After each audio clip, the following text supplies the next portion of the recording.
जय जोहार, नमस्कार। छत्तीसगढ़िया चैनल देख रहे हैं आप। छत्तीसगढ़ की तमाम सभी बड़ी महत्वपूर्ण काम की खबरों की शुरुआत करते हैं आज की पहली बड़ी खबर के साथ। प्रदेश के श्रम विभाग ने श्रमिकों के लिए नियोजित वेतन दरें निर्धारित की है, जो बीते 1 अक्टूबर से अगले साल मार्च तक प्रभावित रहेंगी। छत्तीसगढ़ के श्रम विभाग के द्वारा जारी किए गए नए दरों के अनुसार उच्च कुशल श्रमिकों का वेतन प्रति माह 12,830 रुपए, कुशल श्रमिकों का 12,050 रुपए और अर्ध कुशल श्रमिकों का 11,270 और अकुशल श्रमिकों का न्यूनतम वेतन 10,600 रुपए तय किया गया है। कृषक श्रमिकों की वेतन में प्रति माह 140 रुपए की बढ़ोतरी की गई है, यानी प्रदेश में अब कुशल श्रमिकों का वेतन एक दिन का 400 रुपए या 400 रुपए से अधिक होगा, तो वहीं अर्ध कुशल श्रमिकों का वेतन प्रतिदिन के हिसाब से 353 रुपए होगा और ये नई दरें प्रदेश में श्रमिकों के लिए अगले 1 साल तक लागू रहेगा। कांग्रेस द्वारा आज 4 अक्टूबर को रायगढ़ के कोड़ातरई मैदान में आयोजित भरोसे का सम्मेलन आयोजित किया जाएगा। इस मौके पर नेता प्रतिपक्ष मल्लिकार्जुन खड़गे और मुख्यमंत्री भूपेश बघेल मौजूद रहेंगे। इस मौके पर श्री खड़गे चयनित 82 विकास खंडों में जैत खाम का शिलान्यास करेंगे। साथ ही शासन के विभिन्न योजनाओं के तहत 3000 से अधिक हितग्राहियों को 9 करोड़ रुपए से अधिक की सहायता राशि और सामग्री वितरित किया जाएगा। सम्मेलन के दौरान विभिन्न विभागों द्वारा प्रदर्शनी भी लगाई जाएगी। मुख्यमंत्री भूपेश बघेल ने शक्ति जिले के डबरा में 145 करोड़ रुपए से अधिक विकास कार्यों का लोकार्पण एवं भूमि पूजन किया। इस अवसर पर मुख्यमंत्री ने माल खरौदा को नगर पंचायत बनाने और चंद्रपुर में सामुदायिक स्वास्थ्य केंद्र खोलने की घोषणा की। कार्यक्रम में मुख्यमंत्री ने विभिन्न योजनाओं के तहत पात्र हितग्राहियों को राशि और सामग्रियों का वितरण किया, तो वहीं 25 हितग्राहियों को मुख्यमंत्री आवास निर्माण संबंधी मंजूरी ऑनलाइन माध्यम से दी। प्रधानमंत्री ने कहा कि केंद्र की मोदी सरकार देश के अधोसंरचना पर विशेष ध्यान दे रही है। कल अपने छत्तीसगढ़ प्रवास के दौरान जगदलपुर में कार्यक्रम को संबोधित करते हुए प्रधानमंत्री ने कहा कि बीते 9 वर्षों में अधोसंरचना में होने वाले खर्च को बढ़ाकर 10 लाख रुपए कर दिया गया है। प्रधानमंत्री ने कहा कि विकसित भारत की कल्पना तब पूरी होगी जब हर जिला, हर ब्लॉक, हर गाँव विकसित होगा। प्रधानमंत्री ने कहा कि इस्पात के क्षेत्र में भारत आत्मनिर्भर हो, इसके लिए बीते 9 वर्षों में अनेक कदम उठाए गए हैं। श्री मोदी ने कहा कि बस्तर के नगरनार NMDC में बनने वाला इस्पात ऑटोमोबाइल क्षेत्र के साथ डिफेंस के भी क्षेत्र में नई ऊर्जा प्रदान करेगा। इस दौरान जनजाति बाहुल्य बस्तर क्षेत्र में 26,000 करोड़ रुपए से अधिक विकास कार्यों का शिलान्यास एवं लोकार्पण किया। प्रधानमंत्री ने जगदलपुर में स्थित नगरनार NMDC स्टील प्लांट का लोकार्पण किया। वहीं जगदलपुर रेलवे स्टेशन के सुधार कार्य का भी शिलान्यास किया। उन्होंने अंतागढ़ और ताड़ुकुई के बीच नई रेल लाइन को समर्पित की। जनजातीय क्षेत्रों में इससे रेल संपर्क में सुधार होगा। वहीं प्रधानमंत्री आम सभा को संबोधित करते हुए कहा कि देश के संसाधनों पर पहला हक गरीबों का है। उन्होंने कहा कि केंद्र की भाजपा सरकार गरीबों की चिंता करती है और गरीब के कल्याण के लिए प्रतिबद्ध, चाहे वह गरीब किसी भी जाति या धर्म का हो। वहीं मोदी ने कहा कि केंद्र की भाजपा सरकार कांग्रेस की तुलना में आदिवासियों के विकास के लिए 5 गुना ज्यादा राशि दी है। उन्हें आरोप लगाया कि छत्तीसगढ़ में भ्रष्टाचार का बोलबाला है। उन्होंने कहा कि राज्य की कांग्रेस शासन से लोग त्रस्त हैं। वहीं कांग्रेस द्वारा बस्तर बंद किए जाने का असर कम देखने को मिला।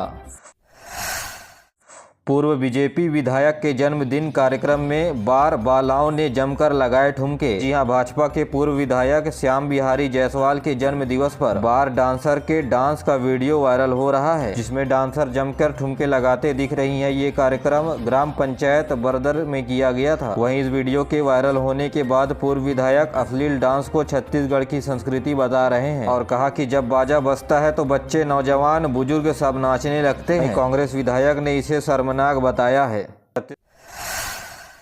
छत्तीसगढ़ प्रदेश में आगामी दिनों में विधानसभा चुनाव होने वाले हैं। ऐसे में 90 विधानसभा क्षेत्रों में से भाजपा प्रत्याशियों की सूची में गुजराती और सिंधी समाज को स्थान नहीं मिल पाने के कारण नाराज हो गए हैं। ऐसे में गुजराती और सिंधी समाज अपनी नाराजगी जाहिर करते हुए प्रदेश प्रभारी ओम माथुर को लिखी है चिट्ठी। बता दें कि प्रदेश में सिंधी समाज जनसंख्या की दृष्टि से 10 लाख है, तो वहीं इनका प्रभाव सीधे तौर पर 20 विधानसभा सीटों में देखने को मिलता है। ऐसे में इन्हें तवज्जो नहीं दिया गया तो भाजपा को काफी नुकसान उठाना पड़ सकता है।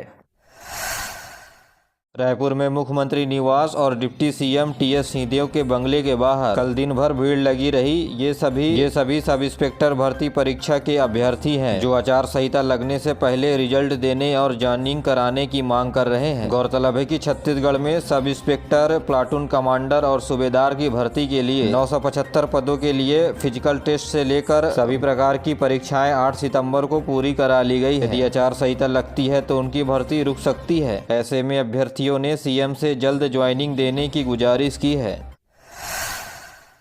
नेहरू युवा केंद्र संगठन के द्वारा आगामी 5 और 6 अक्टूबर को रायपुर में राज्य स्तरीय युवा उत्सव का आयोजन किया जाएगा। इस कार्यक्रम में मुख्य अतिथि के तौर पर केंद्रीय युवा एवं सूचना प्रसारण मंत्री अनुराग सिंह ठाकुर मौजूद रहेंगे। इस सम्मेलन में छत्तीसगढ़ के 28 जिलों से करीब 500 से अधिक युवक और युवती भाग लेंगे। इस सम्मेलन का आयोजन रायपुर के रावलपुरा विश्वविद्यालय के प्रांगण में किया जाएगा। युवा उत्सव के दौरान कलाकारी, चित्रकारी, मोबाइल फोन, भाषण एवं सामूहिक नृत्य प्रतियोगिताएं शामिल रहेंगी। इसमें विजेता प्रतिभागी को राष्ट्रीय युवा उत्सव में शामिल होने का अवसर मिलेगा। प्रदेश में इंजीनियरिंग और मेडिकल जैसे प्रतियोगी परीक्षाओं के लिए तैयारी हेतु छात्राओं को अब ऑनलाइन माध्यम से निःशुल्क कोचिंग की सुविधा मिलेगी। मुख्यमंत्री भूपेश बघेल ने अपने निवास स्थान कार्यालय से ऑनलाइन माध्यम से स्वामी आत्मानंद कोचिंग योजना का शुभारंभ किया। इस योजना के तहत प्रदेश के 146 विकास खंडों और 4 शहरों रायपुर, दुर्ग, बिलासपुर और कोरबा सहित 150 कोचिंग सेंटरों में ऑनलाइन माध्यम से 12वीं के छात्रों को निःशुल्क कोचिंग दिया जाएगा। इसके अलावा मुख्यमंत्री ने आने वाले समय में 146 विकास खंडों में पीएससी जैसे प्रतियोगी परीक्षाओं की ऑनलाइन तैयारी कराने की घोषणा की है। प्रतिदिन विद्यार्थियों को ऑनलाइन माध्यम से दोपहर 3 बजे से शाम 6 बजे तक कोचिंग कराया जाएगा और नियमित विद्यार्थी ही कोचिंग का लाभ ले सकते हैं। तो वहीं कोचिंग के दौरान 15 दिनों में विद्यार्थियों की प्रगति मूल्यांकन कराया जाएगा। इसके अलावा पालकों से योजना के संचालन हेतु फीडबैक भी लिया जाएगा। पहले चरण में निःशुल्क कोचिंग के लिए 9000 से अधिक विद्यार्थियों का चयन किया गया है। वहीं पढ़ाने वाले शिक्षकों को प्रत्येक ब्लॉक से 2500 रुपए प्रति माह की दर से राशि मिलेगी।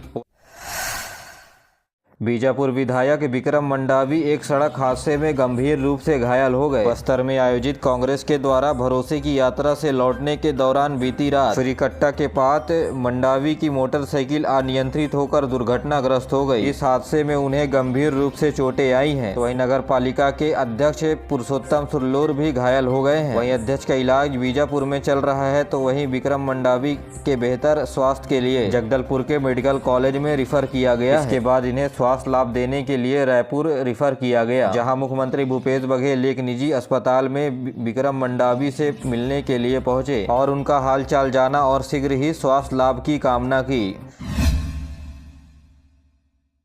ट्रेनों के अनियमित चालन और कभी भी निरस्त किए जाने वाले दिक्कतों से लोगों को सामना करना पड़ रहा है और इस समस्या को दूर करने के लिए प्रदेश के मुख्यमंत्री भूपेश बघेल ने प्रधानमंत्री नरेंद्र मोदी को पत्र लिखा है। मुख्यमंत्री ने पत्र में लिखा है कि बिना किसी सूचना के रेलवे प्रशासन के द्वारा लंबी दूरी की ट्रेनें और स्थानीय ट्रेनों को रद्द किया जा रहा है, जिससे यात्रियों को काफी समस्याओं का सामना करना पड़ रहा है। वहीं मुख्यमंत्री ने अनुरोध किया कि सभी ट्रेनों का चालन पहले की तरह किया जाए। वहीं मुख्यमंत्री केंद्रीय विमानन मंत्री ज्योतिरादित्य सिंधिया को पत्र लिखकर रायपुर, जगदलपुर, हैदराबाद हवाई मार्ग पर विमान सेवा के लिए अलायंस एयर की अवधि को बढ़ाने तथा और बिलासपुर हवाई अड्डे से देश के प्रमुख शहरों में संबंध तथा बनाते हुए हवाई जहाज शुरू करने का अनुरोध किया है। श्री बघेल ने अपने पत्र में अनुरोध किया है कि बिलासपुर, भोपाल, बिलासपुर, जबलपुर हवाई जहाज को फिर से शुरू किया जाए। आम आदमी पार्टी ने छत्तीसगढ़ विधानसभा चुनाव के लिए पहली लिस्ट 10 लोगों की जारी करने के बाद दूसरी लिस्ट 12 लोगों की जारी की है। तो वह इंडिया गठबंधन को लेकर के आम आदमी पार्टी 15 सीटों पर कांग्रेस को पहुंचा सकती है नुकसान। संजीव झा आम आदमी पार्टी के प्रत्याशी बोले, हम पीछे नहीं हटेंगे। जी हां, विधानसभा चुनाव में आम आदमी पार्टी कांग्रेस को सपोर्ट नहीं करेगी। आदमी पार्टी प्रतापपुर से राजा राम श्याम, सारंगगढ़ से देव प्रकाश कोफले, खरसिया से विजय जायसवाल, कोटा से पंकज जेम्स, बिल्हा से पीएससी के दस्तावेज को नष्ट करने की अवधि 2 साल होगी। सीएम के निर्देश पर राज्य सरकार ने भेजा पीएससी को प्रस्ताव। जी हां, पीएससी की आंसर शीट को नष्ट करने की अवधि को बढ़ाने के लिए राज्य सरकार ने पीएससी को प्रस्ताव भेजा है। दरअसल पिछले दिनों पीएससी घोटाले की बात सामने आने के बाद ये खबर आ रही थी कि पीएससी में आनन फानन में आंसर शीट को नष्ट करने की निर्विध रूप से जानकारी जारी कर दी गई है ताकि सबूत मिटाए जा सके, जिस पर सीएम ने फिलहाल के लिए रोक लगा दी है। पंडित रविशंकर शुक्ल विश्वविद्यालय के 7 विभागों में पीएचडी के छात्र हेतु एडमिशन के लिए प्रवेश परीक्षा आयोजित की गई थी, जहां अधिकतर छात्र हो गए हैं फेल। यहां परीक्षा में 714 छात्रों ने हिस्सा लिया, जिसमें से 140 छात्र उत्तीर्ण हुए हैं। जी हां, maths, biotechnology, botany, maths, defence, भूगोल, मैनेजमेंट और फिजिक्स जैसे विषयों पर हो गए हैं फेल। जी हां, यानी इन 7 विषय में एक भी छात्र पीएचडी प्रवेश परीक्षा हेतु पास नहीं हुआ है। 4 अक्टूबर को जॉब फेयर का आयोजन, बीपीयू में 300 पदों पर होगी भर्ती। जिला रोजगार स्वरोजगार केंद्र मार्गदर्शन रायपुर के द्वारा शिक्षित बेरोजगार युवाओं के लिए रोजगार का अवसर उपलब्ध कराने के उद्देश्य से 4 अक्टूबर को छत्तीसगढ़ कॉलेज के रन बाजार में सुबह 11 बजे से 3 बजे तक जॉब फेयर का आयोजन किया जा रहा है। प्राइवेट नौकरी को पाने के लिए क्वालिफिकेशन 12वीं पास होना है जरूरी है। प्राइवेट सेक्टर में 300 पदों पर भर्ती ली जाएगी तथा प्रति माह 13,000 रुपये का वेतन दिया जाएगा। अलावा छत्तीसगढ़ शासन की बेरोजगारी भत्ता योजना से हितग्राहियों को रोजगार प्रदान करने वाले को विशेष रूप से प्राथमिकता दी जाएगी। योग्य और इच्छुक आवेदक निर्धारित तिथि स्थल पर अपने बायोडाटा, आधार कार्ड, शैक्षणिक तकनीकी योग्यता के प्रमाण पत्र, छाया प्रति के साथ उपस्थित हो सकते हैं। मध्य प्रदेश में पकड़ा है छत्तीसगढ़ के 3 युवक, बाइक से ले जा रहे थे लाखों रुपए, जाँच में जुटी पुलिस। जी हाँ, मध्य प्रदेश में आगामी विधानसभा चुनाव से पहले पुलिस से लेकर सभी अधिकारियों की टीम मुस्तैद हो गई है। हर जिले के पोस्ट पर चेकिंग अभियान चलाया जा रहा है। भारी संख्या में कैश ले जाने वालों पर लगातार कार्रवाई हो रही है। इसी कड़ी में चेकिंग के दौरान टीम ने 3 बाइक सवारों के पास से 5 लाख रुपए नकद बरामद किए हैं। तीनों युवक छत्तीसगढ़ के मनेन्द्रगढ़ जिले से बाइक में कैश लेकर अनूपपुर जिले की ओर जा रहे थे। वहीं आरोपियों से पैसे के संबंध में पूछताछ की गई तो वे कोई जवाब नहीं दे पाए। यह पूरा मामला बिजरी थाना क्षेत्र का बताया। चलिए जानते हैं अब मौसम का हाल। मानसून की विदाई पर भीगेगा छत्तीसगढ़। मौसम विभाग ने 3 जिलों में ऑरेंज अलर्ट और 6 के लिए जारी किया येलो अलर्ट। जी हां, रायगढ़, जांजगीर चांपा, बलौदाबाजार में 3 अक्टूबर को भारी बारिश हो सकती है, जबकि सरगुजा, जसपुर, कोरिया और सूरजपुर, बलरामपुर, पिंडरा, बिलासपुर, मुंगेली, कोरबा, रायपुर में हल्की से मध्यम बारिश होने की आशंका बताई गई है। मौसम वैज्ञानिक एसपी चंद्रा के मुताबिक उत्तरी छत्तीसगढ़ यानी सरगुजा संभाग से आने वाली 3 दिनों में अधिकांश तापमान 2 से 3 डिग्री की गिरावट होती है। तापमान गिरने की वजह से बारिश होने की संभावनाएं प्रबल